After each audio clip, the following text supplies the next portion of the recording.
আসসালামু আলাইকুম ভিউয়ার্স, আমি Mahfuz from Mahfuz studio. Thumbnail থেকে হয়তো বুঝেই গেছেন আজকে কী টপিক নিয়ে কথা বলবো। তো আর দেরি না করে চলুন শুরু করে। পিকজেল অ্যাপটি ওপেন করে নেন। ওপেন করে এখন এগুলো আমি ডিলিট করে দিই। একটা ব্যাকগ্রাউন্ড কালার নিয়ে নেই। ব্যাকগ্রাউন্ড কালারটা আমি এখান থেকে একটা হোয়াইট কালার নেব, তবে এটা একদম পিওর হোয়াইট না, এটা একটা গোলাপি টাইপের, মানে একটু হালকা গোলাপি টাইপের একটা আঁশ আছে এটার ভিতরে, যেটা বিকাশের সাথে আর কি ওদের থিমের সাথে যাতে যায় সেই কারণে। তো কালারটা নেওয়ার পর এখন এটা ওকে করে দেই। দেন দ্বিতীয় কাজ হলো আমি এখানে ফটো অ্যাড করবো আমার। তো ফটোটা আপনি চাইলে পরেও অ্যাড করতে পারেন, আমি শুরুতে অ্যাড করে নেব, যাতে আমি বাকি লেখাগুলো কীভাবে কোন সাইডে সাজালে ভালো লাগবে সেটা আর কি পরে সাজাবো। তো ফটো অ্যাড করার পরে এখন লেখাগুলো অ্যাড করব।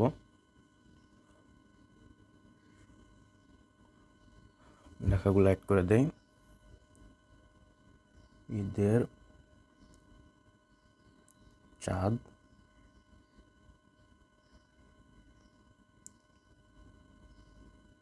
আকাশে।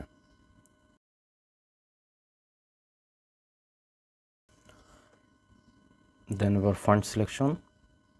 আমি এখানে যে ফন্টটা ব্যবহার করতেছি এটার নাম হিঞ্চলিগুড়ি। এটা আপনার ফ্রি ফন্ট, গুগলে আপনার পেয়ে যাবেন। গুগলে লিখে ফ্রি হিঞ্চলিগুলি ফন্ট লিখে সার্চ করলেই পেয়ে যাবেন। তো আমি এটার বোল্ড ফন্টটা ইউজ করবো, আপনার সেমি বোল্ডটা ইউজ করতে পারেন, দুইটা প্রায় কাছাকাছি। হ্যাঁ, ঈদের চাঁদ আকাশে এই লেখাটা এখানে অ্যাড করলাম। দেন এটাকে কপি করব, কপি করে এখান থেকে এডিটে গিয়ে আবার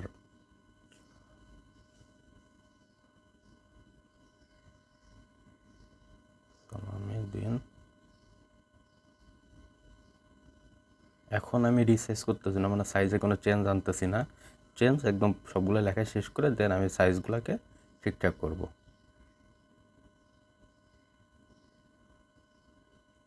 সালামি দিন বিকাশ। বিকাশ লেখাটা আমি এখানে বড় করে দিই। দেন সালামি লেখাটা একটু বড় হবে, যে সাইজ আছে এই সাইজ থেকে।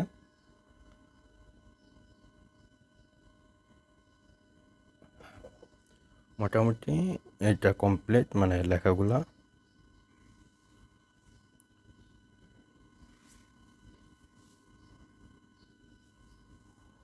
আমি এখন একটু কালার দিয়ে দিই।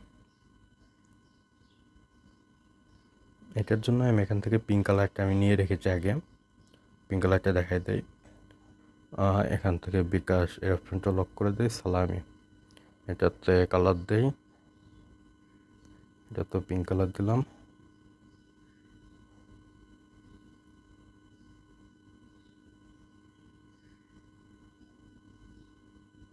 আর ঈদের চাঁদ আকাশে এটা আপাতত কালো কালারই রাখলাম, মানে যে কালারটা ছিল। এটা চাইলে আপনি একটু ডার্ক করতে পারেন, এটা অনেকটা অ্যাশ কালার টাইপ আছে, এটা ডার্ক করলে করতে পারেন বা এরকম রাখতে পারেন, সমস্যা নেই। আপাতত এটা এরকমই থাকবে। এখন যে কাজটি করব, আমি একটা কিউআর কোড অ্যাড করব। তো যাদের বিকাশ অ্যাকাউন্ট আছে তাদের কিন্তু দেখবেন একটা কিউআর কোড থাকে, আপনি চাইলে আপনার সেই কিউআর কোডটি সরাসরি অ্যাড করতে পারেন। আর যাদের বিকাশ নেই বা যারা জাস্ট মজার জন্য এটা করতেছেন, তারা চাইলে গুগল থেকে একটা কিউআর কোড ডাউনলোড করে নেবেন। তো আমি একটা ডাউনলোড করে রেখেছি, আমি কিউআর কোডটি অ্যাড করে দিই। কিউআর কোডটি অ্যাড হইল। এখানে এটার কালারটা পিঙ্ক কালার করে দিব। হ্যাঁ, কিউআর কোডটা অ্যাড হইলে এখন এখানে কিউআর কোডের নিচে একটা লেখা লিখব। লেখাটা আমি অলরেডি লিখে রেখেছি, এখানে পেস্ট করে দিই। হ্যাঁ, লেখাটা হয়েছে। এখন এটার ফন্ট সিলেক্ট করি।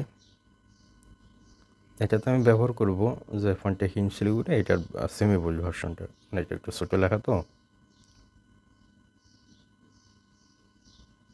হ্যাঁ, হয়ে গেছে। এটাতে যেটা করব, এটা কালারটা একটু অন্যভাবে কালারটা দেবো। এখানে সালামি এটা দেবো আমি পিঙ্ক কালারে। দেন এখান থেকে যে কিউআর কোড এই লেখাটা দেবো পিঙ্ক কালারে, বাকিগুলো ব্ল্যাক কালারে থাকবে। আর পরবর্তীতে যে কাজটা করব, আমি এখান থেকে বিকাশের লোগো অ্যাড করব।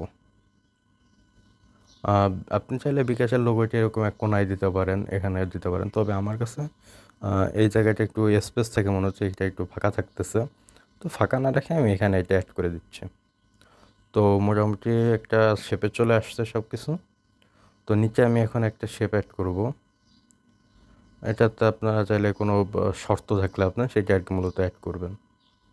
বা যদি আপনার কোনো শর্তগুলো না থাকে তাহলে এখানে আপনি আপনার মোবাইল নাম্বার অ্যাড করে দিতে পারেন। তো আমি যেটা করবো, আমি এখানে আমার মোবাইল নাম্বারটাই অ্যাড করব। তো এখান থেকে মোবাইল নাম্বার, কী হলো, মোবাইল নাম্বার। তো এখন আপনি আপনার ইচ্ছা মতো মোবাইল নাম্বার দিয়ে দিবেন। আমি একটা ডেমো দিয়ে দিচ্ছি জাস্ট, আপনি চাইলে আপনার নাম্বার এখানে অ্যাড করবেন।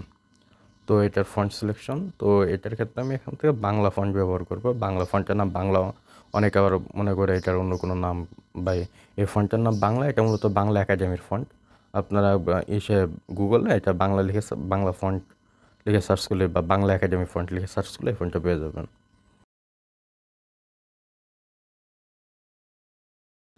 হ্যাঁ, তো নাম্বারটাও অ্যাড করা হয়ে গেছে।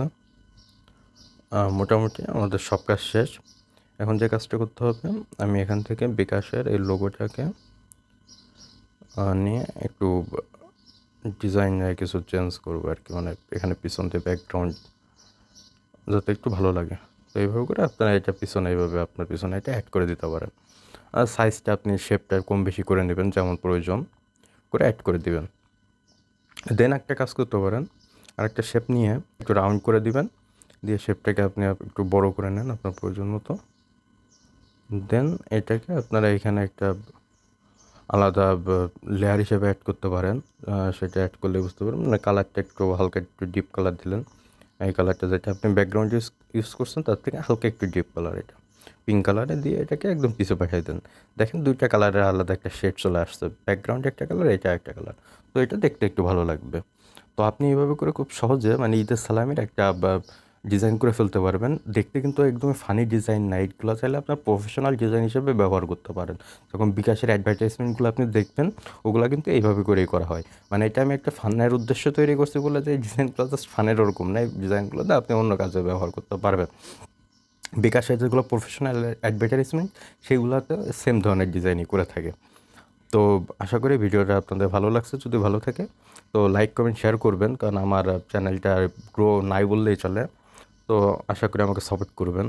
তো দেন এটাকে সেভ করে নেন। যেটা সেভ করার সময় বারবার বলি, ফরম্যাটটা আপনার ব্যাপার, আপনি ফরম্যাটটা আপনি সিলেক্ট করবেন। তবে এখান থেকে কোয়ালিটি সবসময় আল্টা দিবেন, আল্টা দিয়ে এটা সেভ করে নেবেন।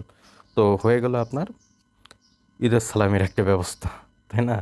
ঈদের চাঁদাকে এসে সালামি দিবে এখন সবাই আপনাকে বিকাশে। তো সবাই ভালো থাকবেন। আল্লাহ হাফেজ, আসসালামু আলাইকুম।